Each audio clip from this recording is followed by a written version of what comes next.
Okey, saya nak cerita kisah mak saya lah dulu. Okey. Okey. Bukan, sorry, bukan 20. Masih saya belajar lagi lah maksudnya. Okey, alright. Mak saya ni selalu kena histeria. Okey.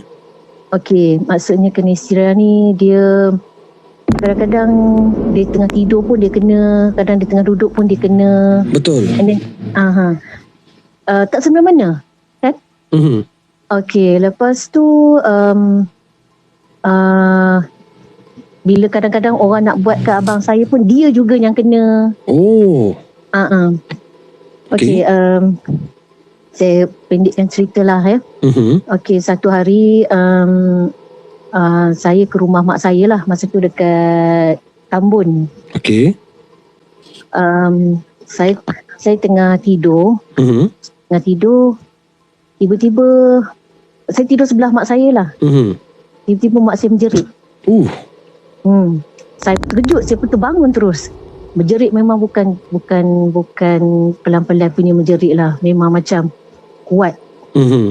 Okey, saya pun bangun. Saya pun saya sebab dah selalu kena, jadi perasaan takut tu dah tak ada dah tau. Okey. Jadi saya pun saya kata, mak kenapa ni? Dia pun menjerit dia sama naik dengan mengilai. Sama naik dengan mengilai dia, bunyi dia memang nyaring sangat, bunyi macam macam tu. Okey. Saya pun okeylah, saya suruh husband saya keluar, pergi panggil pakcik yang selalu datang. Dia boleh ubat lah, tapi pakcik tu pun dah arwah. Okey. Selang sebuah rumah lah daripada rumah saya. Masa tu pukul 3 pagi tak silap saya. Macam renyai. Okey. Sementara saya kat rumah. Saya pegang mak saya. Sebab mak saya dia macam nak meronta-ronta, nak lari kan. Okey. Lepas tu saya tanya, Mak bangunlah mak. Mak sedar ke tak ni? Dia tengok saya. Dia tengok saya, dia senyum. Dia senyum, lepas tu dia gelak. Kan? Okey, dia gelak. Lepas tu dia tunjuk saya dekat atas. Saya tengok, tapi saya tak nampak sebenarnya apa benda yang maksud dia tunjuk tu kan. Okey lah. Lepas tu pakcik pun datang. Pakcik tu ubat mak saya apa semua. Dan tanya, kamu datang dari mana? Dia kata, aku saja singgah. Dia kata. Okey. Lepas tu kata, singgah kenapa? Saja singgah, dia kata. Saja aku nak tengok orang kat sini. Dia cakap macam tu. Saya pun tak tahu apa maksud dia, sebab kami pernah berubat mak saya ni, tapi saya tak tahu mana satu betul. Sebab dia kata ada benda yang tak baik yang nak berdamping dengan mak saya. Macam tu lah. Okey. Lepas tu saya pun okeylah, saya dengan pakcik tu dengan suami saya pegang lah mak saya, sebab dia memang kuat. Dalam keadaan macam tu, dia punya tenaga dia memang kuat kan. Dia cuba untuk larikan diri lah maksudnya, nak keluar pada rumah.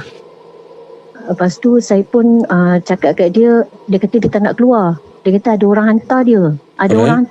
Dia tak nak keluar. Dia kata dia nak duduk dalam badan ni. Dia suka dalam badan ni, dia kata. Saya kata kenapa nak duduk dalam badan mak saya? Dia kata saya suka dalam badan ni. Dia kata saya tak nak keluar. Dan pakcik tu ubat. Okeylah, dalam sejam jugalah dia keluar. Okey, tak apalah. And then saya pendekkan cerita, mak saya pun okey, normal balik. Tapi kami tak tidur lah juga sangat malam tu, sebab memang tak boleh nak tidur kan, keadaan macam tu kan. Okey, betul. Sampai ke pagi saya tak tanya mak saya. Saya tak tanyalah. Pagi besok tu saya tak tanya. Saya tak nak tanya dulu. Okey.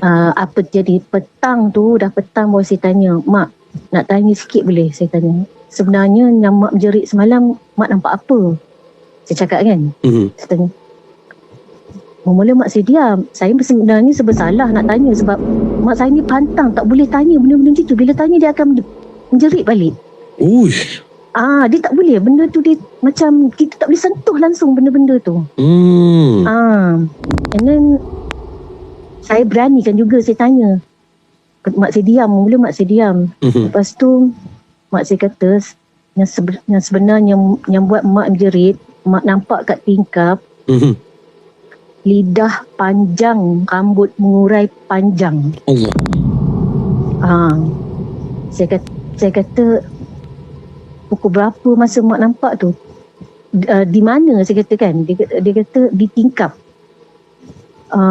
Dia macam menjelir lidah.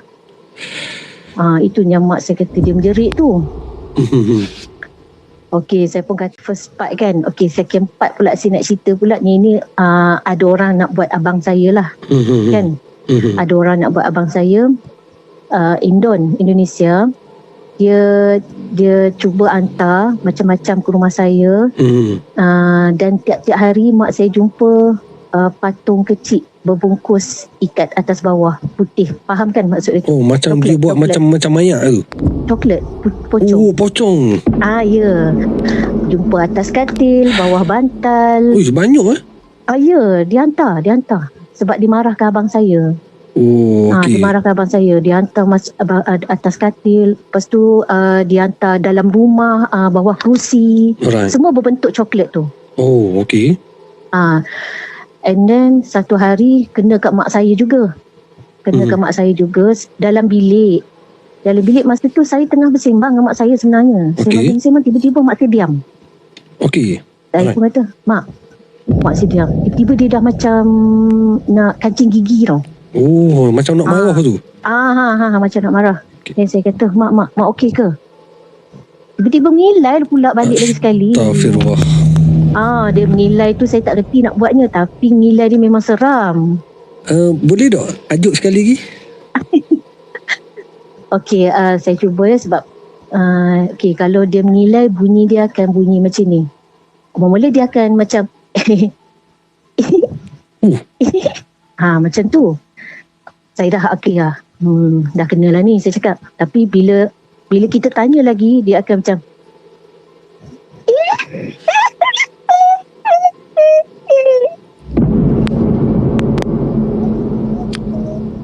dia sebenarnya macam tu. Saya pun Allah, saya kata pula dah kena lagi sekali. Okey, macam biasalah saya akan ubat-ubat. Saya akan tanya. Saya ni berani juga, saya akan tanya juga. Kenapa mak macam ni? Rupanya dia nampak apa tau? Pocong. Astaghfirullahalazim.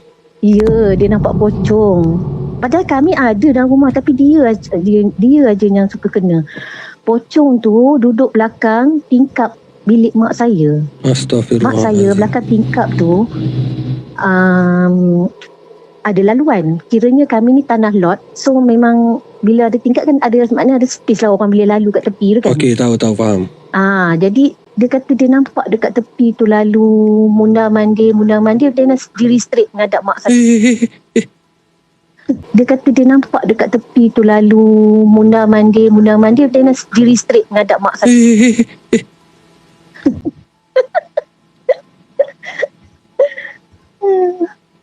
Saya pun macam saya ada dengar suara orang lelaki ajuk. Suara Kak cakap lah. Suara lelaki? Tak adalah. Suara lelaki apa? Kak ada pasang telefon ke apa ada? Tak ada. Suara lelaki apa ni? Tak ada. Tak apa. OH tersasul. Okey, akak teruskan. Okey. Lepas tu